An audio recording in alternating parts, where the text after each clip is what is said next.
बोले परम पूज्य गुणायतन प्रणेता मुनिवर श्री प्रमाण सागर जी महाराज की, मुनिवर श्री अरह सागर जी महाराज की नमोस्तु महाराज जी, नमोस्तु महाराज जी, नमोस्तु। बोलिए विश्व वंदनीय देवादिदेव एक हजार श्री चंदा प्रभु भगवान की जय जय जय। 3 बार जयकारे का नाद करेंगे। बोले परम पूज्य श्रमण संस्कृति उन्नायक आचार्य भगवंत गुरुवर श्री विद्यासागर जी महाराज की जय जय जय। बोले परम पूज्य गुणायतन प्रणेता शंका समाधान प्रवर्तक भावना योग प्रवर्तक प्रखर वक्ता मुनिवर श्री 108 प्रमाण सागर जी महाराज की जय जय जय। बोलिए परम पूज्य मुनिवर श्री 108 अरह सागर जी महाराज की। सत्य और संस्कृति का सजा ये भव्य वितान, कदम मिलाकर बढ़ चले धर्म और विज्ञान। बंधुओं, शाश्वत तीर्थराज सम्मेद शिखर की इस पावन तलहटी पर विश्व का एक ऐसा अनूठा कीर्तिमान स्थापित होने जा रहा है जिसके माध्यम से निश्चित ही आने वाले समय में युग युगांतर तक जिन शासन की पताका लहराएगी, पूज्य मुनिवर प्रमाण सागर जी महाराज की एक ऐसी अद्भुत परिकल्पना जो गुणायतन के रूप में सफलीभूत हो रही है। निश्चित ही आने वाले समय में यह सम्यक्त्व का कारण बनेगा गुणायतन, और न जाने कितने लोगों के भविष्य का निर्माता होगा गुणायतन। बंधुओं, मैं निवेदन करूंगा जो लोग यहां उपस्थित हैं और साथ ही जो जिनवाणी चैनल, पारस चैनल, प्रमाणिक ऐप के माध्यम से ये लाइव देख रहे हैं, वो नीचे दिए हुए नंबरों पर संपर्क कीजिए और जानिए क्या है गुणायतन से जुड़ी हुई निर्माणकारी योजना, और अपने जीवन का सर्वश्रेष्ठ लगा करके साथ ही से पुण्य का अर्जन कीजिए। और साथ ही बंधुओं, पूज्य गुरुदेव के मंगल सानिध्य में उनके मुखारविंद से प्रतिदिन गुणायतन परिसर में अति प्राचीन मनोज्ञ प्रतिमाओं के समक्ष शांति धारा संपन्न होती है। यदि आप चाहते हैं कि आपके परिवार की ओर से शांति धारा संपन्न हो तो आप निम्न नंबरों में आप अपना नाम प्रेषित कर सकते हैं। बंधुओं, जैसा कि विदित है, हमारा संकल्प है पूज्य गुरुदेव की परिकल्पना शीघ्र अतिशीघ्र पूर्ण हो। इस हेतु पूरे विश्व का सहयोग प्राप्त हो रहा है। जिन श्रावक शिष्टियों ने आज गुणायतन से जुड़कर के साथ ही से पुण्य का अर्जन किया है, ऐसे श्रावक सृष्टि के मैं नामों की उद्घोषणा कर रहा हूं।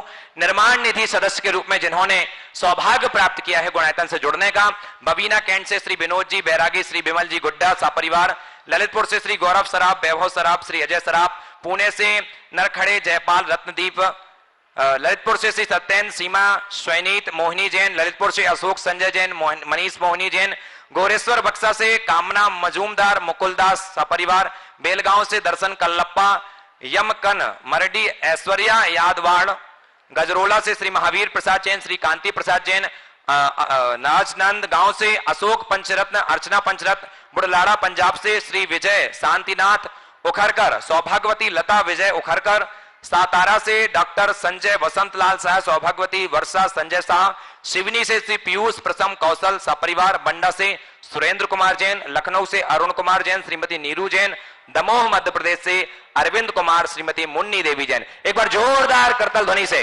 स्वागत बंदन अभिनंदन कीजिए। और साथ ही जिन श्रावक श्रेष्ठियों ने आज निर्माण निधि से तो जुड़े हैं लेकिन 21,000 रुपए की विशेष राशि से स्वीकृति प्रदान की है, ऐसे कोटा से श्री प्रवीण, सुनीता लोहाड़िया, विशु श्रद्धा लोहाड़िया, यदि अपने जिनके नामों की उद्घोषणा कर रहा हूं वो अपने स्थान से नमन वंदन करके आशीष प्राप्त करें। अकोला से सौभाग्यवती नीलिमा अरुण मनोरकर सा परिवार, इन्होंने भी 21,000 रुपए की राशि से स्वीकृति प्रदान की। एक बार जोरदार करतल ध्वनि से अभिनंदन कीजिए। सौभाग्यवती पुष्पा देवी, ओम प्रकाश बड़जात्या सपरिवार 21,000 रुपए। निर्माण मित्र की जिन्होंने सदस्यता प्राप्त की है निर्माण निधि से निर्माण मित्र श्री दिलीप लक्ष्मीचंद जिंतुरकर बुढ़लाड़ा से, दिल्ली से निर्माण निधि से निर्माण मित्र श्री मुकेश जैन, श्रीमती मंजू जैन सा परिवार। निर्माण सारथी सदस्य के रूप में जिन्होंने सौभाग्य प्राप्त किया है इंजीनियर आयुषी जैन, पुत्री रमेश कुमार जैन, श्रीमती सुनीता जैन, आयुष जैन, बड़ा मलहरा शाह परिवार हमारे बीच उपस्थित है। आइए गुरुदेव के चरणों में नमन वंदन करें और उनके सम्मान के लिए बुलाना चाहूंगा सुभाष जी जैन सीईओ गुणायतन और सुनील जी सीएफओ गुणायतन, वो आए और ऐसे श्रावक श्रेष्ठी का सम्मान करें। आयुषी जैन, पुत्री रमेश कुमार, सुनीता, आयुष जैन, बड़ा मलहरा। साथ ही निर्माण सारथी के रूप में जुड़े हैं न्यू दिल्ली से श्रीमती रूपवती देवी जैन समस्त परिवार, मुंबई से विजय राजेंद्र पंचवाटकर, श्री राजेंद्र धोणबा पंचवाटकर शाह परिवार। और साथ ही निर्माण सारथी की सदस्य हमारे बीच उपस्थित हैं श्रीमती पुष्पा देवी जैन, अनीता, सुनीता, नीलम, वर्षा, जोली जैन मुंगावली, वो भी शायद हमारे बीच उपस्थित हैं। निवेदन करूंगा क्या कह रहे हो?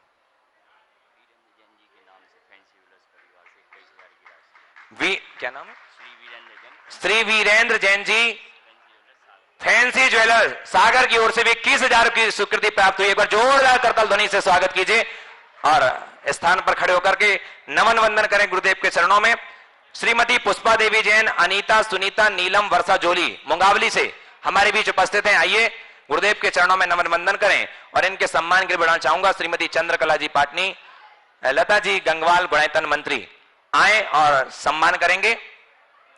साथ ही श्री वीरेंद्र कुमार जैन, श्रीमती पुष्पा जैन, नितेश, अनुकृति, नितिन, सोनिया, नीलम, श्रीकांत, मोहित जैन कटनी मध्य प्रदेश से, इन्होंने भी निर्माण सारथी की सदस्यता प्राप्त की। एक बार जोरदार करताल ध्वनि से स्वागत कीजिए।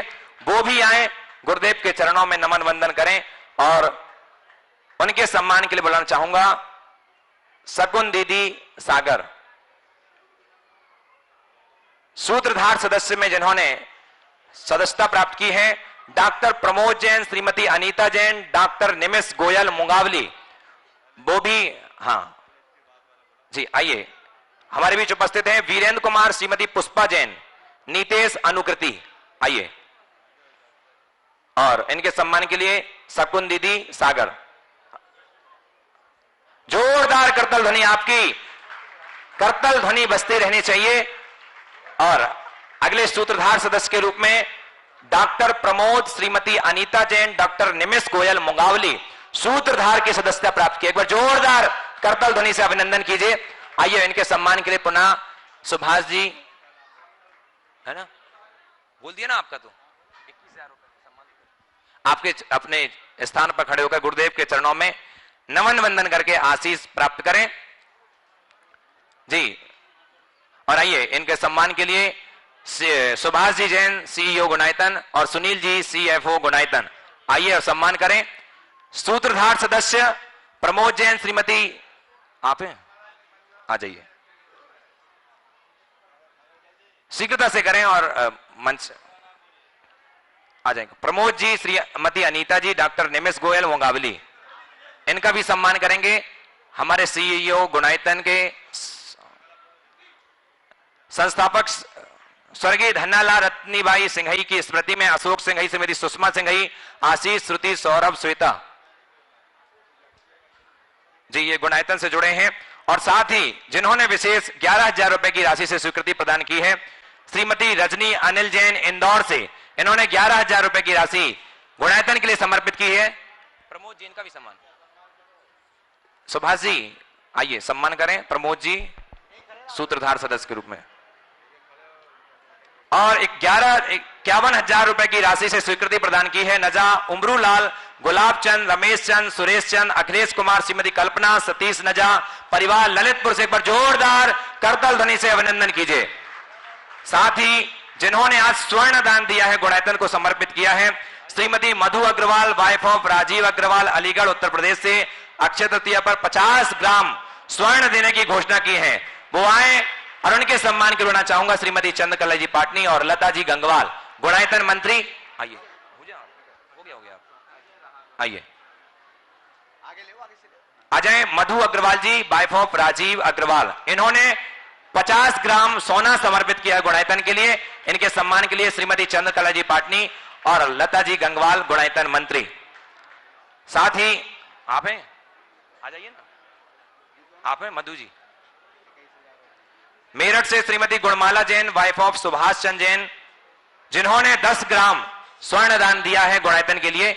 आप मधु जी आ जाइए, आपका सम्मान चंद्रकला जी पाटनी और लता जी गंगवाल कर रही हैं। आइए मेरठ से श्रीमती गुणमाला जैन, वाइफ ऑफ सुभाष चंद्र जैन, जिन्होंने 10 ग्राम स्वर्ण यहां पर समर्पित किया है, अपने स्थान पर होकर के नमन वंदन करके आशीष प्राप्त करें। और साथ ही स्वयं लता जैन, अमित, पूनम, ईशान, आशिका धनवाद से 5 ग्राम सोना दिया। एक बार जोरदार करतल ध्वनि से सभी दानदाताओं का सम्मान करें। आइए अब चलते हैं गुरुदेव के श्री सीधे शंका समाधान के सत्र से आपको जोड़ते हैं आगे के संचालन के लिए।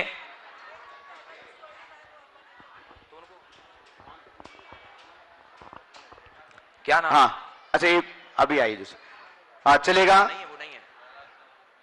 हाँ, कैलाशन पुष्पेन पुनीत जी, काला दर्श जयपुर से पुष्पा सोनिया दिव्या, जिन्होंने गुणायतन के लिए 21,000 रुपए की राशि दी है, महाराज के मंगल आशीष ग्रहण कर लें। साथ ही एक अंगूठी का दान गुणायतन के लिए श्रीमान वीरेंद्र कुमार जी, श्रीमती शशि प्रभा जी, बाड़ी बरेली, अच्छे छेद बाड़ी बरेली, जिला रायसेन, उन्होंने प्रदान की है। महाराज श्री के श्री चरणों में अगर यहाँ हो तो नमोस्तु करके मंगल आशीष ले लें। अरविंद कुमार जी जैन, श्रीमती कल्पना, पुत्री श्रीमती रिंकी जैन, पुत्र अतुल जैन, श्रीमती अंजलि, पुत्र अरहम, पुत्री यति जैन, समस्त संघी परिवार जतारा, जिला टीकमगढ़, मध्य प्रदेश, गुणायतन के लिए 11,000 रुपए की राशि उन्होंने प्रदान की है। एक बार जोरदार करतल ध्वनि से सभी का सम्मान कर दीजिएगा। और बंधु, वो हम जो भी राशि है, जो स्वर्णदान है, कार्यालय में पहुंच के रसीद प्राप्त करेंगे वहां से। यहाँ पर कोई बिना रसीद के कोई भी राशि या कोई भी दान नहीं देंगे। कार्य अभी बैठ जाएं अपने स्थान पर। हाँ, हम बहुत ही सम्मान से, हाँ बैठ जाओ, हम बहुत ही सम्मान से आमंत्रित कर रहे हैं हमारे बीच एक ऐसे व्यक्तित्व हैं, एक ऐसे परिवार हैं जिनके ऊपर श्री कृपा तो है ही, गुरु कृपा भी भरपूर बरसती है। श्री रमेश जी, किरण जी, शराब की परिवार कोलकाता से हमारे बीच हैं, गुणायतन के शिरोमणि संरक्षक। आपकी जोरदार करते हुए उनके बीच हम उनको इस मंच पर आमंत्रित कर रहे हैं। संपूर्ण परिवार के लिए पधारें। क्या बात है। और रमेश जी शराब की वन बंधु परिषद के, अखिल भारतीय परिषद के राष्ट्रीय अध्यक्ष भी, एक बार जोरदार करतल ध्वनि से उनका हम सम्मान करें। बंधु, ये गुणायतन के शिरोमणि संरक्षक हैं, सामने आ जाए सभी लोग। आपका सम्मान करने के लिए हम आमंत्रित कर रहे हैं श्री सुभाष जी, सीईओ गुणायतन, सुनील जी, सीएफओ गुणायतन देहरादून, चंद्रकला जी पाटनी रांची, मंत्री गुणायतन, और लता जी गंगवाल गया, मंत्री गुणायतन। कृपया पधारें। और हमारे बंधु, आपकी तालियां लगातार बजते रहना चाहिए जब तक ये सम्मान चल रही है। गुणायतन के सबसे बड़े साथी हैं और गुरु चरणों में समर्पित परिवार। हाँ, आइएगा बंधु, हम सभी को विदित है कि आने वाले कार्तिक मास की आश्रानिक महापर्व पर, आश्रानिक महापर्व पर 11 नवंबर से शाश्वत तीर्थराज, सुभाष जी, हाँ सभी के लिए साफा तो ही लाए थे क्या?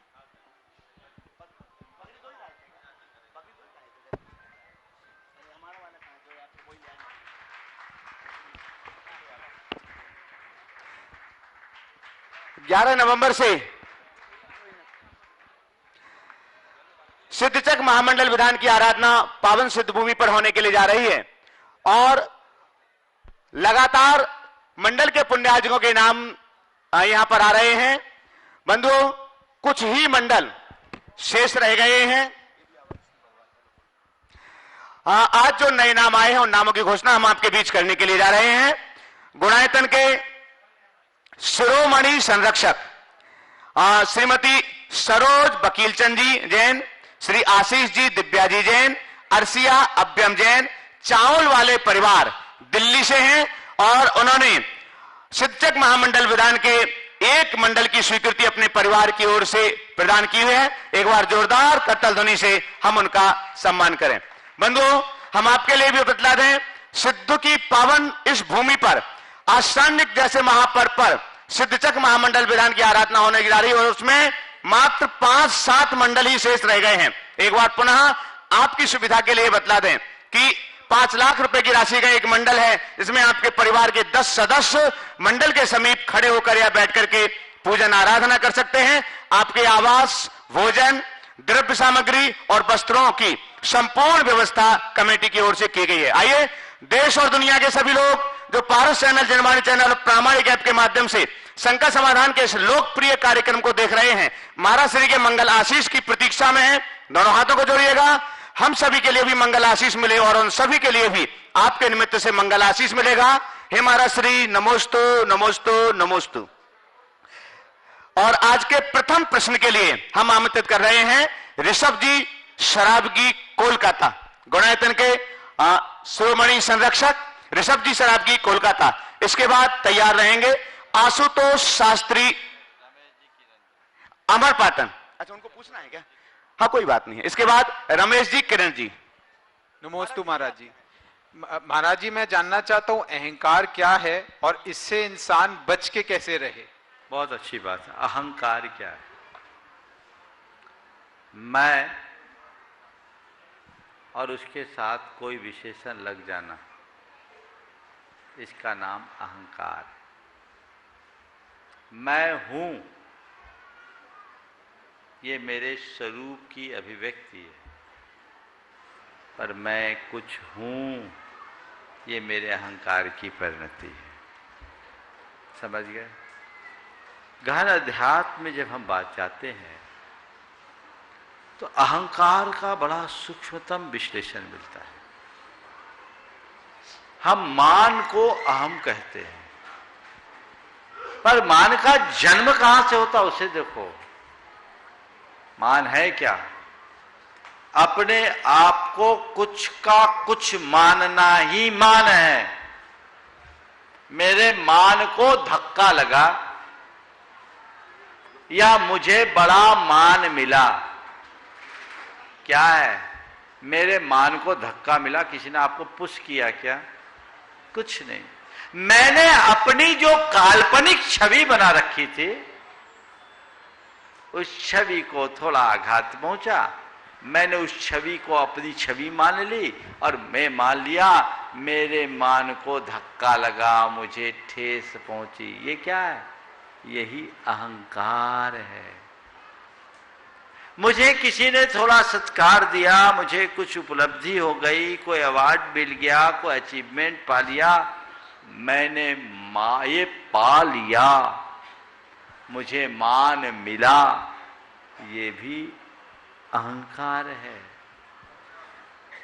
निखालिस मैं हूं, ये शुद्ध परिणति है।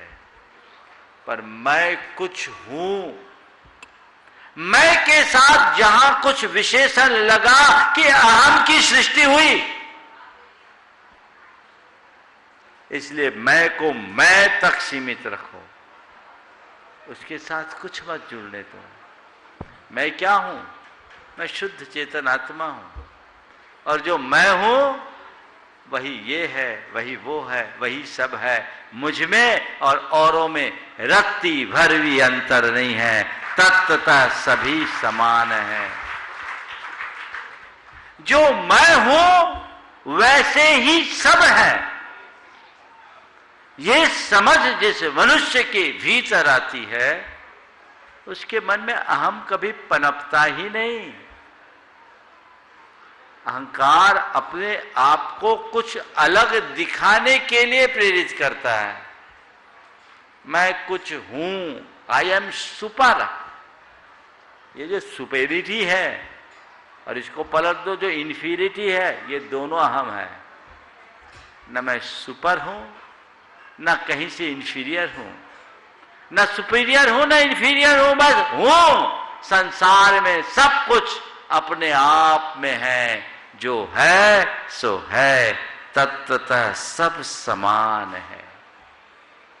ये समझ जिसके अंदर विकसित हो जाती है, सच्चे अध्यात्म की शुरुआत वही होती है और उसके ही चेतना का उत्कर्ष होता है। समझ गए? श्री रमेश जी किरण जी सराबगी, कोलकाता, शिरोमणि संरक्षक गुणायतन। आगे तैयार रहेंगे आशुतोष जी शास्त्री, अमरपाटन। नमोस्तु गुरुदेव, नमोस्तु नमोस्तु नमोस्तु। आज व्हाट्सएप में एक मैसेज आया, किसी में कमी दिखाई दे उसको समझाइए, सभी में कमी दिखाई दे खुद को समझाइए। बहुत सुंदर, बहुत इसका सुंदर, भावार्थ नहीं समझ में बहुत सुंदर। सबसे पहले तो मैं चाहूंगा कि एक बार आज रमेश जी सरावगी के लिए, उनके परिवार के लिए जोरदार करतल ध्वनि से आप सत्कार। ऐसा क्यों? ऐसा इसलिए कि ये वो शख्स है जो अपने व्यापार कारोबार के साथ साथ समाज की सेवा में सदैव तत्पर रहते हैं। अखिल भारतीय वन बंधु परिषद के ये अध्यक्ष हैं और कितने 60,000 है, ज्यादा 1,00,000 एकल विद्यालयों का संचालन इनके मार्गदर्शन में हो रहा है पूरे देश भर में, और हमेशा अच्छे कार्यों के लिए तत्पर रहते हैं। और आज भी जब मुझसे मिले तो इन्होंने मेरे सामने एक अच्छा भाव प्रकट किया है, ये एक संकल्प इनने प्रकट किया है। अभी मैं उसे अप्रकट ही रखना चाहता हूँ। मैं चाहता हूँ वो भी तब हो जब इनके दूसरे भाई अनिल भी साथ में हो। लेकिन ये बड़े उदार चित्त व्यक्ति और संस्कार निष्ठ व्यक्ति, और ऐसा ही इनके पूरे परिवार में है। लोगों को प्रेरणा लेना चाहिए कि हम अपने समय, शक्ति और संसाधन का कैसा उपयोग करें। आपने जो सवाल की, किसी में कुछ कमी दिखे उसे समझाइए, और सब में कमी दिखने लगे तो खुद को समझाइए। बहुत अच्छी बात है और बहुत गहरी बात है। इंडिविजुअल में अगर कोई कमी दिख रही है तो उसका डिफॉल्ट है, और सब में कमी दिख रही है तो हमारा डिफॉल्ट है, हमारी दृष्टि का दोष है। कोई एक गलत हो सकता है, अगर सब गलत है तो इसका मतलब वो गलत नहीं, हमारा नजरिया गलत है, देखने का तरीका गलत है। हमें खुद को समझाना होगा, अपना ओपिनियन और अपना एटीट्यूड ठीक करना होगा।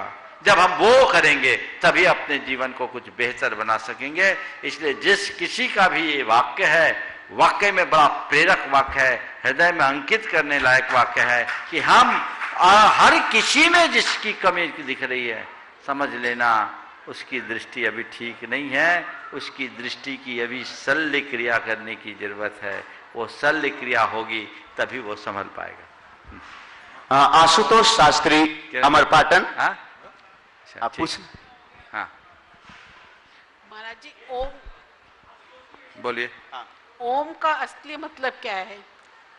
ओम का मतलब, देखिए, ओम एक प्रणव नाद है, इसे अनहद नाद भी कहते हैं, और ये हमारे ध्वनि के मूल उच्चारण स्थान नाभि से प्रारंभ होकर मस्तिष्क तक जाता है। सभी धर्मों में, सभी भारतीय धर्मों में ओम को महत्वपूर्ण स्थान दिया गया है। और हमारे यहाँ तो कहा गया, ओकारम बिंदु संयुक्तम नित्यम ध्यायन्ति योगिनः काम दम मोक्षदम चैव ओंकाराय नमो नमः। ओंकार एक ऐसा बीज पद है जिसके लिए बड़े बड़े योगी ध्याते हैं। ये काम की भी पूर्ति करता है, कामना भी वो भी पूर्ण करता है, और मोक्ष को भी प्रदान करता है। इसलिए हम इस ओंकार को नमन करते हैं। जैन धर्म के अनुसार ओंकार की बड़ी महिमा है, क्योंकि ओंकार पंच परमेष्टि का द्योतक है।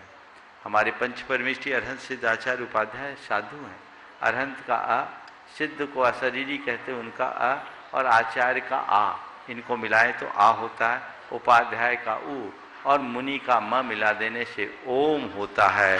ओम हमारे पंच परमेष्टि का द्योतक है। इसी तरह जैन धर्म के अनुसार ये संसार 3 लोकों में बटा हुआ है। नीचे अधोलोक है, ऊपर ऊर्ध्वलोक है, बीच में मध्यलोक है। अधोलोक का अ, ऊर्ध्वलोक का उ और मध्यलोक का म मिलाने से ओम बनता है। और इतना ही नहीं, हमारे तीर्थंकरों की जो वाणी होती है वो ओंकारात्मक होती है। इसलिए ओम में संपूर्ण वांग्मय समाहित हो जाता है, वो दिव्य ध्वनि का प्रतीक होता है। इसलिए इस ओम को मोक्षदायी कहा गया, कल्याणकारी कहा गया। और ओम का जब हम नाद करते हैं तो हमारे शरीर की नाड़ी तंत्र में भी बड़ा बदलाव आता है, हमारे अंतःस्रावी ग्रंथियों में भी बड़ा परिवर्तन होता है। इसलिए ओम को भारतीय परंपरा में साधना का एक महत्वपूर्ण अंग माना गया। आशुतोष शास्त्री, अमरपाटन। आगे तैयार रहेंगे श्रीमती चंद्रकला जी, पाटनी, रांची। पूज्य महाराज श्री के पावन चरणों में अमरपाटन समाज, सलेहा समाज की तरफ से नमोस्तु। और महाराज श्री, इस बार मुझे पर्युषण पर्व, आज पर्युषण पर्व में आपकी प्रथम चातुर्मासिक स्थली पिंडरी में धर्म ध्वजा प्रदान का सौभाग्य मिला था। उनके तमाम लोगों की तरफ से आपके पावन चरणों में नमोस्तु। महाराज श्री, पिछले कुछ मंथों से, पिछले कुछ महीनों से परेशान था। हमारी माता जी का बाईपास हुआ, ऑपरेशन हुआ। उसके पूर्व आप हमारे निवास स्थान से आप गुजरे अमरपाटन से, तो पूज्य माता जी ने आपको आहार दान दे करने का सौभाग्य प्राप्त किया। और उसके बाद बाईपास हुआ, लेकिन उनकी बाईपास में स्थिति बिगड़ गई और इतनी स्थिति बिगड़ गई कि 4 महीने तक मुझे अस्पताल में सतत रूप से उनके साथ रहे, उनकी पूरी सेवा की। और मैं आप पूरे जितने लोग ये सुन रहे, मैं आपको बताना चाहता हूं कि एक बार सुधार होने के बाद दोबारा वेंटिलेटर में 8 दिन तक माताश्री रहीं और डॉक्टर ने ये बोल दिया कि अब हमारे बस की बात नहीं है। तो मैंने डॉक्टर से बोला कि आप अपना काम कीजिए, मैं अपना काम करूंगा। मैंने भावना योग के माध्यम से 8 दिन तक माताश्री 8 दिन तक वेंटिलेटर में थी। जब डॉक्टर ने रात को ऐसा बोला तो मैंने केवल भावना योग अपनी तरफ से पूरा प्रयास किया और पूरे परिवार की तरफ से सुबह 8 घंटे के बाद उनका वेंटिलेटर हट गया। और महाराज श्री उसके बाद उनका सतत रूप से सुधार होता रहा। आपका पावन आशीर्वाद शांति धारा के माध्यम से उनको प्राप्त हुआ। मैं ये कहना चाहता हूं, जरूरी नहीं है कि भावना योग जो भाए वो ही ठीक हो। यदि उसके लिए कोई दूसरा भी भावना योग भाता है तो उसकी पूरी एनर्जी उसके लिए पूरे सकारात्मक रूप से प्राप्त होती है। और महाराज श्री मेरा जो ज्वलंत प्रश्न है, हो सकता है कि यहां बैठे लोगों को ठीक ना लगे, ये अभी 3 पीढ़ी तो हम यहां पर खड़े हुए, हम 5 पीढ़ी के साथ पूरे आपके पावन चरणों में आपके पूरे आज पधारे हुए हैं। महाराज श्री सतत रूप से विस्तार हो रहा है पीढ़ी का और दरमियान पीढ़ी नीचे गिरती चली जा रही है। आज जो 5वीं पीढ़ी के लोग हैं वो वही चीज कहते हैं जो आज के साधु संत कहते हैं। आज हमारी ये छोटी सी बेटी है महाराज जी, मैंने 9 महीने जब ये गर्भ में थी, मैंने एक भी दिन ऐसा नहीं छोड़ा जिस दिन स्वाध्याय न कराया हो इनके लिए। और 9 महीने तक लगातार जनवाणी का रसपान उसके लिए पिलाया। उसका फलस्वरूप 9 महीने की ये बेटी हो गई अब। और 9 महीने तक भी अभी भी मैं रात्रिकालीन बेला में महाराज श्री केवल दूध और पानी के बाद अलावा सभी चीजों का उसका त्याग करा करके बैठा हुआ हूं। लेकिन उसके बाद भी परिवार में मेरे ऊपर प्रेशर आता है कि ये अभी इसके लिए नहीं कराओ। लेकिन महाराज जी मेरी जो शिक्षा है उसके अनुसार मुझे जो ठीक लगता है मैं करता हूं। और मैं चाहता हूं कि इसके माध्यम से, हो सकता है मैं गलत भी हूं महाराज श्री, लेकिन आपका यदि इसका समाधान हमें प्राप्त हो उसके लिए हमें अनुग्रहित करें। नमोस्तु गुरुदेव। देखिए, बहुत अच्छी बात है और आज मैंने भावना योग के एक नए प्रयोग को देखा, बहुत अच्छी बात है। और वाकई में हमने हमेशा भावना योग को खुद के लिए प्रयोग करने के लिए बोला, लेकिन जैसा आपने आज किया, और भी 1-2 उदाहरण आए। कुछ भी हो, हमें नकारात्मकता से अपने आप को दूर रखने का प्रयास करना चाहिए और सामने वाले के प्रति अपनी सकारात्मकता को संप्रेषित करने के लिए सदैव सचेष्ट रहना चाहिए और उसका प्रभाव जरूर परिलक्षित होता है। जहाँ तक बच्चों के संस्कारों को सुरक्षित रखने की बात आपने की, ये तो प्रयोग सिद्ध है। वैज्ञानिकों ने ये कह दिया कि पेट में आते ही बच्चों के ऊपर संस्कार पड़ने लगते हैं। गर्भ संस्कार के बड़े चमत्कार देखने को मिले हैं। जो लोग भी गर्भ संस्कार अच्छे से विधि पूर्वक कर रहे हैं, कराए हैं, उनकी प्रसूति डिलीवरी नॉर्मल हुई और संतान अच्छी हुई। अधिकतर ये ऐसे प्रसंग आ रहे हैं, तो ये करना चाहिए। 1-2 केस तो ऐसे भी हुए जिसमें डॉक्टर ने कहा कि सर्जरी करनी ही पड़ेगी, लेकिन उनमें परिवर्तन आया। इसके साथ साथ जिन लोगों ने 9 महीने तक 9 दिन 9 माह, ये 9 मिनट 9 माह हमारा एक भावना योग का छोटा सा प्रारूप है, जिन लोगों ने ये किया है, बहुतों की अनुभूतियाँ उसमें आई है। उनके इस भावना योग का भी बड़ा चमत्कार हुआ है। भावना योग भी एक प्रकार का गर्भ संस्कार ही है और वो लोगों को बहुत अच्छा लग रहा है। मैं तो इस मंच से कहूँगा, बहुत लोगों ने अपने अनुभव भेजे हैं। जिन गर्भवती महिलाओं ने भावना योग अपने 9 माह के काल तक नियमित किया है, वो अपने अनुभव जरूर भेजें ताकि लोग इससे लाभान्वित हो सके और दूसरों को भी उसकी प्रेरणा मिल सके। एक बड़ा अच्छा प्रयोग है। आपने बच्चे के लिए रात में कुछ नहीं देने का सोचा, कोई दिक्कत नहीं है। उसे इतना मजबूत बना दो कि वो कुछ चाहे ही नहीं। हमारे यहाँ बहुत सारे ऐसे लोग हैं जिन्होंने अपने बच्चे को कभी रात में नहीं खिलाया, नहीं पिलाया, पर बच्चे स्वस्थ हैं। हम उनको जिस तरीके से ढालेंगे वे ऐसे ढल जाएंगे। ध्यान रखना, भूख से मरने वालों की संख्या नगण्य है और खा पीकर मरने वालों से अस्पताल भरे पड़े। समझिए, इसलिए इस अवधारणा को बदल देना। हाँ, अति नहीं होना चाहिए, उसकी स्थिति को समझते हुए सारे काम करना चाहिए। यदि हम उस स्थिति को समझेंगे तभी हमारा कार्य सुव्यवस्थित हो सकेगा। हमें प्रेरणा लेनी चाहिए और इस तरीके से संस्कारों की अलख जगाना चाहिए। अपने आज आप चाहते हैं कि आपकी भावी पीढ़ी अच्छी हो, तो आप उसमें प्रारंभ से ही उत्तम संस्कार गढ़े। अभी सभी भारतीय परंपराओं में, जैनों के साथ वैदिक परंपरा में भी गर्भ संस्कार का चलन बहुत तेजी से हुआ। ये हमारे शास्त्रों में तो बहुत पुराने समय से था, हमने उसे भुला दिया क्योंकि हमारी शिक्षा दीक्षा सब उल्टे तरीके से होने लगी। जब से अंग्रेजी माध्यम से चलन हुआ, हमारी गुरुकुल प्रणाली समाप्त हुई, ये सब चीज़ें आकर के प्रविष्ट हो गई और मामला सब गड़बड़ा गया। अच्छा है कि आज सारी स्थितियां हमारे अनुकूल हो रही है और लोग इसका लाभ उठा रहे हैं। हम इन बातों को न केवल जानें अपितु लोगों को भी जनाने का सद प्रयत्न करें, जिससे हम सबका पथ प्रशस्त हो। नमोस्तु महाराज। महाराज श्री नमोस्तु गुरुवर, ललितपुर की ओर से नमोस्तु गुरुवर। ओम ओम ओम। हाँ, अक्सर सभी कहते हैं कि अनुभवी से सीख लो, नहीं तो अनुभव करके सीख लो, सीखना पड़ेगा। और जब हम अनुभवी से सीखने जाते हैं तो वहां भी हमें छल कपट द्वेष भावना आदि प्राप्त होते हैं। महाराज जी, ऐसी परिस्थिति में हम क्या करें? महाराज जी मार्गदर्शन दें। देखिए, अनुभवी से सीख लो या अनुभव करके सीख लो। आपने कहा हम अनुभवी से भी सीख लेते हैं तो उसमें छल कपट नजर आते हैं, तो उनके छल कपट से भी तो हम कुछ सीख ले सकते हैं कि हमें यह छल कपट नहीं करना। हमारी दृष्टि होनी चाहिए, हम सीख अपनी सोच अच्छी रखें तो सीख अपने आप अच्छी हो। आगे। हाँ, नीतेश सरगम सागर से, जो एक संगीतकार हैं, दृष्टिहीन है, प्रज्ञा चक्षु हैं, लेकिन साहित्य की विधा में कुशल हैं, निपुण हैं। हाँ, वे अपना प्रश्न यहाँ पर रख रहे हैं। Hello hello hello. आगे तैयार रहेंगे सुरभि सतीश जैन, पाटन। सुर सरगम संगीत ने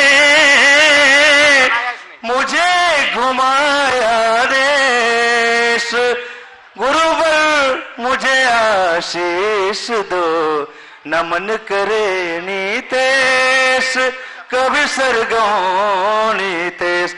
हे गुरुदेव, नमोस्तु नमोस्तु। मेरे परिवार की ओर से, समाज की ओर से और योगाचार्य डॉक्टर नवीन भैया जी की ओर से भी नमोस्तु।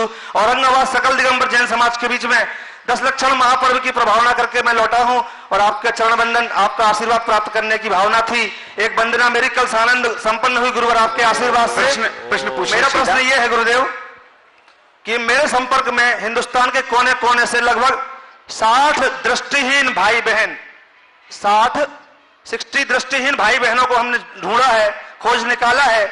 और दृष्टिहीन भाइयों की जिज्ञासा यह है गुरुदेव कि हम पूजन, अभिषेक, आहारचर्या और शास्त्र भेंट आदि, पाद प्रक्षालन आदि क्रियाओं से नहीं जुड़ पाते हैं।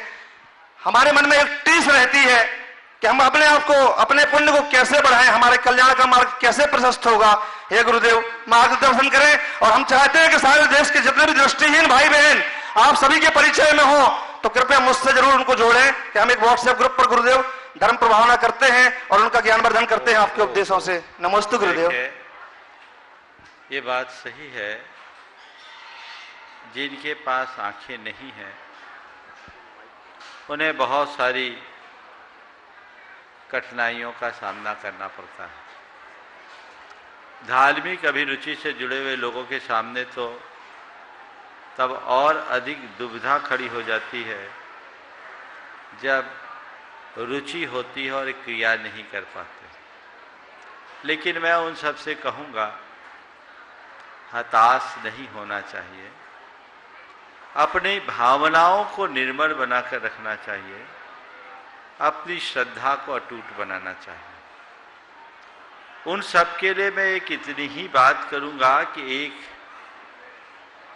प्रज्ञा चक्षु भाई मंदिर की ओर जा रहा था। रास्ते में किसी युवक ने उससे पूछा, भाई कहाँ जा रहे हो? बोला मंदिर जा रहा हूं। बोले क्यों जा रहे हो? बोले भगवान के दर्शन करने।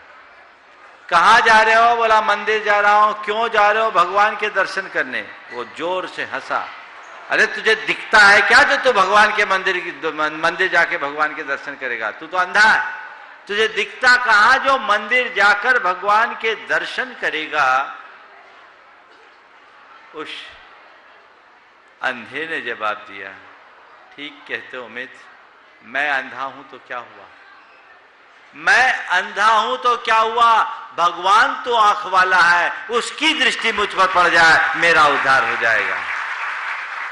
तो मैं उन लोगों से कहना चाहता हूं जो लोग अपनी इस दृष्टि की विकलता के कारण सारी धार्मिक क्रियाओं में प्रत्यक्ष रूप से सहभागी नहीं हो पाते, वे हीन भाव मन में न लाएं, अपनी श्रद्धा को इतनी बलवान बनाएं। और श्रद्धा यदि बलवती हो तो दृष्टि खो करके भी वो पा सकते हो जो बड़े बड़े दृष्टि संपन्न नहीं पा सके। हमारे यहाँ कृत, कारित, अनुमोदन तीनों को समान कहा गया है। और आप सबके बीच एक आदर्श रहे रविंद्र जैन, जिन्होंने आंखों के ना होने पर भी वह सब कुछ लिख दिया जो आंख वाले नहीं लिख सकते।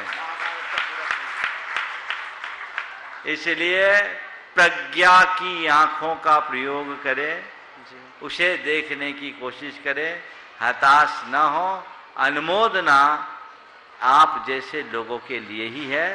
ये मत सोचना कि क्रिया करने वाले को ही पुण्य मिलता है, श्रद्धा समर्पण करने वाले ही पुण्यवान होते हैं। जी गुरुदेव, आज सारा देश देख रहा है, सुन रहा है कि मुझे गुरुवर के चरणों की सन्निधि मिली है। मैं सारे देश को अपना मोबाइल नंबर देना चाहता हूं, जिनके परिवार में भी जो भी दृष्टिहीन भाई बहन हो उन्हें आप मुझसे संपर्क कराइए। हम चाहते हैं कि हम एक ऐसा परिवार तैयार करें कि जो बुझे हुए दीपों से मित्रों जग को रोशन करता हो और हंसते हंसते जीता सरगम, हंसते हंसते मरता हो। गुरु आपका चरण छूना चाहता हूं समूची समाज के। सुरभि सतीश जैन पाटन, गुणायतन के सीए रितेश जैन नसीराबाद, चलिए सीए रितेश जैन नसीराबाद। आपके बाद तैयार रहेंगे श्रेयांश सी जैन सेरा गढ़ाकोटा, ट्रस्टी गुणायतन। नमोस्तु गुरुदेव। गोटे गांव कोई गुरुदेव, प्राप्त को पर्याप्त मानने से जीवन में बहुत संतुष्टि है, आनंद है, सब कुछ है, किंतु थोड़ा सा एक कंफ्यूजन अभी ये भी है कि अपने व्यापार को करने में, अपने धन को कमाने में, अपने शरीर का, अपनी बुद्धि का, अपने संसाधनों का किस हद तक, किस सीमा तक हमें उपयोग करना चाहिए, ये कहीं ना कहीं कंफ्यूजन हमेशा बना रहता है गुरुदेव। देखिए, बात सही है, प्राप्त को पर्याप्त मानने में जो आनंद है वो कहीं नहीं है। और जहाँ तक व्यापार के क्षेत्र में अपने शरीर और संसाधन को लगाने का सवाल है, मैं कहूँगा ओम ओम, जितना लगा सको लगाओ। बस 4 बातों को ध्यान में रखो। उतना ही व्यापार करो जिससे मन की शांति खंडित ना हो। उतना ही व्यापार करो जिससे शरीर का स्वास्थ्य प्रभावित ना हो। उतना ही व्यापार करो जिससे परिवार का प्रेम बना रहे। और उतना ही व्यापार करो कि धर्म कार्यों में भी समय मिल सके। यदि ये लिमिट आप बना लो तो पर्याप्त है। आज के समय में लोग मुझसे परिगा परिमाण की बात करते हैं, तो मैं कहता हूँ जब बड़ा परिमाण तुम लोगे तो लोगे, पर ये परिमाण कर लो, जीवन भर आनंदित रहोगे। नमोस्तु गुरुदेव, नमोस्तु गुरुदेव। श्रेयांश जैन सेरा गोटेगांव, ट्रस्टी गुणायतन। आगे तैयार रहेंगे रिक्की नमन जैन पथरिया। नमोस्तु महाराज जी, नमोस्तु महाराज। महाराज जी के चरणों में सत सत नमन। महाराज जी, मेरा प्रश्न है कि अंतर मुहूर्त में केवल ज्ञान की प्राप्ति होने की क्या प्रक्रिया होती है और यह किस दशा में केवल ज्ञान प्राप्त होता है? कृपया शंका का समाधान। देखिए, केवल ज्ञान तो अंतर मुहूर्त ही में होता है। जिन्हें भी केवल ज्ञान होता है वह केवल अंतर मुहूर्त में ही होता है और वही उसकी प्रक्रिया है। बस आप पूरी लाइट लगा लो, लाइन लगा लो और कनेक्शन न जोड़ो तो लाइट जलेगी, जुलेगी क्या? लाइन बिछाने में महीनों लगते हैं। लाइट जलाने के लिए तो केवल स्विच ऑन करना पड़ता है। स्विच के ऑन होते ही लाइट फट से जल जाती है। समझ रहे बात को? तो जिसका कनेक्शन ठीक हो गया, आत्मा का आत्मा से संबंध जुटते ही केवल ज्ञान हो जाता है। उसमें केवल एक अंतर्मुहूर्त यानी ये कुछ मिनटों का काम है, पर उस अवस्था तक पहुंचने के लिए हमें बहुत कुछ खपाना पड़ता है, जीवन बिताना पड़ता है। इसलिए सतत आगे बढ़ते जाएं। चित्त के केंद्रीकरण का अभ्यास ही हमें वहां पहुंचा सकता है। रिक्की नमन जैन पथरिया, नहीं, डॉक्टर एस के पाटोदी अजमेर राजस्थान ट्रस्टी गुणायतन, आपके बाद तैयार रहेंगे आरती जैन नसीराबाद। परम पूज्य गुरुदेव के चरणों में मेरा कोटि कोटि नमन। गुरुदेव, मेरा प्रश्न, मेरी जिज्ञासा कैलाश पर्वत के रहस्य से है। कैलाश पर्वत की हाइट एवरेस्ट की हाइट से आधी है, परंतु आज तक कोई भी पर्वतारोही उसके ऊपर नहीं पहुंच पाया। जिन्होंने प्रयास किया उनके अनुभव बड़े विचित्र थे कि यकायक उनकी उम्र बढ़ गई, यकायक उनके नख व बाल बढ़ गए, यहाँ तक कि थोड़ा आगे बढ़े तो उनको दिशा का भ्रम हुआ।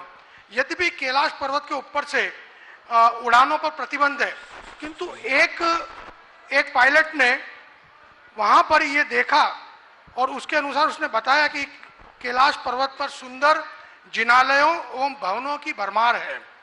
अभी हाल ही में एक किताब ब्रह्मचारी लामची दास जी की पढ़ने में आई, उन्होंने अपनी यात्रा में वर्णन किया है कि व्यंतर देव ने उन्हें कैलाश की यात्रा करवाई।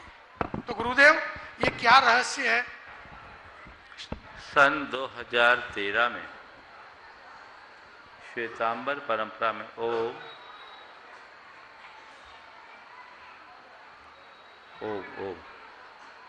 सन 2013 में एक पत्रिका निकलती है नमो तिथस्य। ये श्वेतांबर परंपरा की पत्रिका है।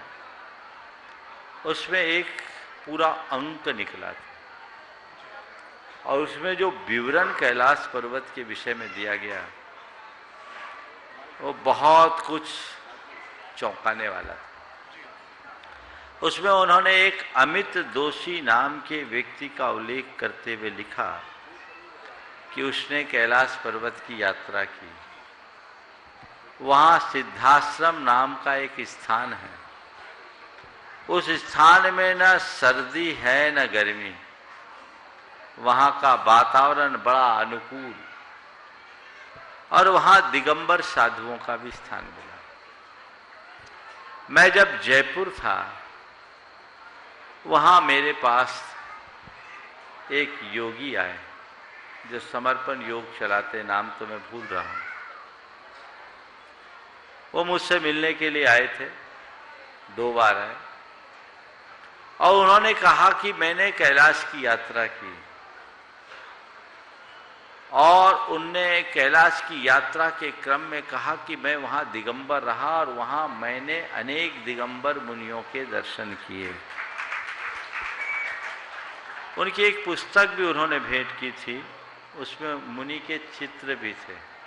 हालांकि वो पेंटिंग्स में थे, फोटोग्राफ्स में नहीं थे। और उन्होंने बताया कि वहाँ दिगंबर मुनियों का सद्भाव है। और मेरे पास आने की बात, मेरे पास जो आए थे वो केवल इस भाव से आए थे कि महाराज जी, मैं आपके पास केवल इसलिए आया हूँ कि ध्यान को अगर जगत व्यापी कोई बना सकता है तो जैन मुनि बना सकते हैं, आप इसे करें। ये उनके शब्द थे। ये उद्गार उन्होंने मंच में भी प्रकट किए थे। तो कैलाश पर्वत को लेकर कई बातें हैं। उसमें ये एक और उल्लेख था जो नमो तिथस्य में छपा है, जहां तक मुझे याद है, कि वहां 50-50 मीटर तक की खड़गासन प्रतिमाएं भी है। ये बड़े आश्चर्यजनक है। लेकिन उसके बाद मैंने उसकी कुछ तहकीकात कराई तो निष्कर्ष कुछ सामने नहीं आया। पर जो भी हो, कैलाश पर्वत भगवान ऋषभदेव की निर्वाण स्थली है और भारतीय संस्कृति का आदर्श है। शिव की भी निर्वाण स्थली, शिव का स्थान कैलाश पर्वत माना जाता है। अट्ठावयम्मी उस हो हम लोग रोज बोलते हैं, तो ये अट्ठावय पव्य हम रोज बोलते हैं। यह कैलाश पर्वत सबके लिए आदर्श है। बाबा लामची दास की जो कथा आपने बताई, जो पुस्तकें आपको लोगों को मिली, वो आज से लगभग 200 वर्ष पुरानी बात है और उन्होंने 22 वर्षों में सभी सिद्ध क्षेत्रों की वंदना पद यात्रा पूर्वक की। उसका वर्णन उन्होंने किया है, उसकी एक प्रति यहाँ थी भी, लोगों को देखने लायक है। और वो उन्होंने उसमें लिखा, उसमें तिब्बत आदि कई देशों में वो पैदल गए और कैलाश के लिए गए तो एक जगह नाले के किनारे पहुंचकर, उफनता नाला था, आगे रास्ता नहीं, कुछ दिख नहीं रहा था, वो वहीं मूर्छित हो गए। उन्होंने अन्न जल त्याग दिया था कि मैं जब तक कैलाश की वंदना नहीं करूंगा कुछ नहीं करूंगा। और जब उन्हें होश आया तो सामने कैलाश पर्वत और वहाँ के जिनालयों का दर्शन किया, ऐसा उन्होंने उल्लेख किया। वो उनके हाथ से लिखी भी कृति है। ये सब शोध का विषय है। मुझे ये भी जानकारी मिली है कि नासा ने भी इस विषय में कुछ काम किए हैं। हमें और सामग्री जुटानी चाहिए और व्यापकता के साथ इन्हें समझने का प्रयास करना। नमोस्तु गुरुदेव, नमोस्तु गुरुदेव। गुरुवर के चरणों में मेरा पूरे परिवार की तरफ से 3 बार नमोस्तु नमोस्तु नमोस्तु गुरुवर। गुरुवर, मेरा ये प्रश्न बच्चों की तरफ से है। गुरुवर, उन्होंने ये देखा है अक्सर कि कई मंदिरों में जैसे फूल फल ये सब चढ़ाए जाते हैं। हाँ बोलिए। महाराज श्री, मेरा बच्चों की तरफ से ये प्रश्न पूछ रही हूँ मैं। महाराज श्री, उन्होंने देखा है कि कई मंदिरों में जैसे फूल फल चढ़ाए जाते हैं और कई मंदिरों में ये सब नहीं होता है। लेकिन महाराज श्री, जैन धर्म के हिसाब से ये क्रियाएं तो एक ही धर्म है, तो वो क्रियाएं सब एक ही तरफ से होनी चाहिए। पर महाराज श्री ऐसा होता नहीं है। और महाराज श्री, जैसे मैंने टीवी पर अक्सर कहीं ये भी देखा है कि महिलाएं अभिषेक करती है।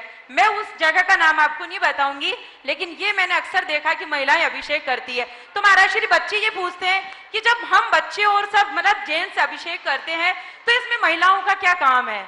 तो महाराज श्री, ये बच्चों को आज तक समझ में नहीं आया और मैं भी उन्हें ये आंसर नहीं दे पाई। तो इसका समाधान कीजिए, महिलाएं भी अभिषेक क्यों करती है और मंदिरों में फूल फल और ये सब क्यों चढ़ाए जाते हैं? देखिए, बात बिल्कुल सही है। क्या चढ़ाना ये बात की बात है, क्यों चढ़ाना ये पहली बात। भगवान के चरणों में हम अपनी भक्ति की अभिव्यक्ति के लिए ही अष्टद्रव्य अर्पित करते हैं। अष्टद्रव्य का प्रयोजन केवल ये है। और हमारा धर्म मूलतः अहिंसा और वीतरागता है। हम अहिंसा और वीतरागता की पुष्टि के लिए ही धर्म करते हैं। तो हमारी पूरी कोशिश अहिंसा और वीतरागता के पोषण की होनी चाहिए। अब रहा सवाल, कोई चढ़ाता है कोई नहीं चढ़ाता, इसमें उलझो मत। अलग अलग परंपराएं हैं, अलग अलग मान्यताएं हैं। बच्चों से ये कहो कि भाई जो चढ़ाते हैं उनको चढ़ाने दो। हमारी परंपरा में आज तक चढ़ाने की परिपाटी नहीं रही है, हमें नहीं चढ़ाना, क्योंकि हमें दिखता है एक फूल के अंदर क्या होता है। और कुछ मत करो, उसे एक फूल के अंदर के जीव राशि को दिखा दो। बच्चे के अंदर थोड़ी समझ होगी तो अपने आप सब ठीक कर लेंगे। उनको उस तरीके से प्रेरित करना चाहिए। इसी तरह अभिषेक का सवाल है, तो अभिषेक के लिए भी उनको बताना चाहिए कि हमारी परंपरा में अभिषेक नहीं है, हम लोग अभिषेक नहीं करते हैं, इसलिए हमको नहीं करना है।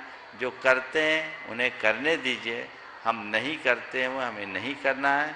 धर्म के क्षेत्र में अलग अलग पंथ हैं, अलग अलग परंपराएं हैं, हमें अपनी परंपरा को समझते हुए काम करना है। उनके सामने शास्त्रीय तर्क और विवेचना देने से कोई फायदा नहीं। उनसे केवल एक ही बात कहना, मैं सबके लिए कह रहा हूँ, जिन बातों के लिए तुम्हें ज्ञान नहीं, उस बात में केवल गुरु को प्रमाण मानकर चलना। और बच्चों को कहना या किसी को भी कहना, बेटे इस विषय का उत्तर हम नहीं दे सकते, हमारे गुरु दे सकते हैं, और हम एक ही बात जानते हैं, सीखते हैं, जिस बात का समर्थन हमारे गुरु करते हैं हमें वो करना है, और जिस बात का वो समर्थन नहीं करते हमें नहीं करना। मेरे जैसा कोई मुनि भी तुमसे कहे तो तुम हाथ जोड़ लेना और कहना आप सही, आपकी बातें सही, और हम जो कर रहे हैं वो भी सही। आप तो आशीर्वाद दो, जो हम कर रहे हैं वो करते रहें, बाकी उलझे नहीं, क्योंकि ये इसमें बहुत सारी बातें, बड़ा विवादास्पद विषय है। बहुत बार ये सवाल उठे, इनमें उलझने में कोई सार नहीं है। एक बात ध्यान रखना, क्रिया से ऊंचा भाव है। हम लोग रिचुअल में उलझ गए हैं, स्पिरिचुअल को क्यों भूलते हैं? हम अपने धार्मिक क्रियाकलापों में इतने ज्यादा रूढ़ हो गए कि मूलभूत तत्व ज्ञान को ही भुला दिया। जैन धर्म के मूल तत्व ज्ञान को समझो, और आज की पीढ़ी को सही तत्व ज्ञान न मिलने से ही वो भटक रही। जो मूलभूत जैन धर्म उसे देखो। केवल पूजा पाठ की बातों तक सीमित रहना ठीक नहीं है। वस्तु के स्वरूप को जो समझता है उसकी तो प्रवृत्ति ही अलग हो जाती है, उसकी परिणति में सहजता आ जाती है। वो हर पल समता, सहजता, समरसता और संतोष का आनंद लेता है। उसके जीवन में व्यापक सकारात्मक बदलाव आता है। वो हमारे अंदर होना चाहिए। पूजा पाठ, धार्मिक क्रियाएं निरर्थक नहीं है, उनका अपना अर्थ है, लेकिन तभी तक जब तक हम उसके मूल स्वरूप को पहचान कर काम करें। महाराज श्री, ये बच्चों की तरफ से प्रश्न था, लेकिन मेरा सिर्फ 1 सेकंड का प्रश्न। बहुत लाइन है, आशीर्वाद। एडवोकेट सतीश जैन नजा ललितपुर से आगे तैयार रहेंगे। स्वरभि सतीश जैन पाटन। महाराज श्री चरणों में नजा परिवार, ललितपुर सभी रिश्तेदार और ललितपुर से जिन जिन ने नमोस्ती भोजी सबकी ओर से नमोस्तु। महाराज जी प्रश्न ये है कि समाज में और अनेक धार्मिक संस्थाएं हैं, संगठन हैं, और सबका कार्यकाल निर्धारित होता है, कहीं 3 साल 5 साल, लेकिन इसके बाद भी पदाधिकारी पद को छोड़ने में आनाकानी करते हैं। उनकी स्थिति ये हो जाती है कि जैसे मंदिर की संपत्तियों के किराएदार हैं, उनसे कहो ये छोड़ दो तो वो कहते हैं हमें तो बहुत फली, हमारे लड़का बेटियन की शादी हो गई, अच्छे पढ़ गए, हम नहीं छोड़े, और वो छोड़ने में आनाकानी करते हैं। कई जगह मुकदमे चल रहे। ये कहीं एक जगह की बात नहीं है, ना व्यक्ति विशेष की बात है। कृपया निर्देशन, मार्ग निर्देशन करें सभी का कि क्या करें। हम क्या करें? आज बताएं साहब, छोड़ ही नहीं रहे कोई। बिठाया तुम है, बिठाए तुम हो, तो हम कैसे उठाएं? जो बिठाए वो उठाए। ध्यान रखने की बात केवल यही है कि सभी संस्थाओं के अपने कायदे होते हैं, नियम होते हैं, और हमें नियमों और कायदों के अनुरूप चलना चाहिए। हर व्यक्ति को अपने नियमों के प्रति प्रतिबद्ध होना चाहिए। कोई भी किसी भी संस्था से जुड़ा हुआ व्यक्ति यदि वो नहीं करता तो ये उसकी कमी है, और उस कमी का निराकरण उन्हें ही करना चाहिए जिन्होंने उनको बिठाया। समझ गए? चलिए। स्वरभि सतीश जैन पाटन, सूत्रधार गुणायतन। दोनों मुनि राजों के चरणों में 3 बार नमोस्तु नमोस्तु नमोस्तु। महाराज श्री, मेरा प्रश्न ये है, ढोंग क्या है? संत कहते हैं अपनी असलियत को सामने रखो, नहीं तो कभी रंगे सियार की तरह तुम्हारी हालत खराब हो जाएगी। इस कथन का क्या तात्पर्य है? फिर से बोलो। ढोंग क्या है? ढोंग क्या है? फिर से बोलो। हाँ, ढोंग क्या है? संत कहते हैं अपनी असलियत को सामने रखो, हाँ। नहीं तो कभी तुम रंगे सियार की तरह तुम्हारी हालत भी खराब हो जाएगी। ये शायद मेरे ही किसी प्रवचन का अंश है ना? हाँ महाराज। कौन सी पुस्तक में पढ़ा है? मम्मी ने बताया था। हाँ देखो, ढोंग क्या है? ढोंग क्या है वो आपने आगे पीछे के वाक्य को छोड़ दिया। ढोंग क्या है समझो। ढोंग मत करो, ढंग से जियो, अपनी असलियत को मत छिपाओ, अपनी असलियत को बिल्कुल साथ लेकर चलो, नहीं तो रंगे सियार जैसा तुम्हारा हाल हो जाएगा। एक कहानी है, एक सियार था जो एक बार जंगल से निकल के शहर की तरफ आया, तो थोड़ा लेट हो गई, तो एक रंगरेज के हौज में कूद गया। रंगरेज समझते, जो कपड़ा रंगता था। अब उसके हौज में कूद गया और रात भर ठिठुरता रहा और पूरा रंग लग गया उसके शरीर में। सुबह रंगरेज आया, उसको उठा करके भगाया। वो भागा अब जंगल में आया, उसने देखा मैं तो रंग गया हूं, खुद को अब रंगा हुआ माना। जंगल में उसको अजीबोगरीब देखकर जंगल के बाकी प्राणी उससे कतराने लगे। जब जंगल के प्राणी कतराने लगे तो उसने थोड़ा सा अपना पैतरा बदला और कहा, देखो परमात्मा ने मुझे तुम सबका राजा बनाकर भेजा है। अब आज से मैं राजा हूं और तुम सब मेरी प्रजा। तुम सबको मेरी अधीनता स्वीकारनी होगी और अब मैं जो बोलूंगा इशारे से बोलूंगा, मुंह से नहीं बोलूंगा। मुंह से बोलता तो आवाज निकल जाती, पकड़ में आ जाती। अब सब ने उसको राजा स्वीकार लिया। अब बारिश हुई, अब शरीर पर पानी गिरा तो धीरे धीरे रंग धुलने लगा और जैसे ही रंग उसका धुला, उसकी वास्तविकता प्रकट हुई तो सारे जानवरों ने मिलकर के उसकी मिट्टी पलीत कर दी। तो यही हाल होता है जब मनुष्य कृत्रिम लबादा ओढ़ता है तो उसकी दशा कुछ ऐसी हो जाती है और उस दशा में उसके साथ बहुत दुविधापूर्ण स्थिति बन जाती है। हमें ऐसी दुविधापूर्ण स्थिति से अपने आप को बचा करके चलना चाहिए। इस प्रकार आज के इस सत्र को परम पूज्य गुरुदेव के चरणों में नमन अर्पित करते हुए मैं यहाँ विराम दूंगा।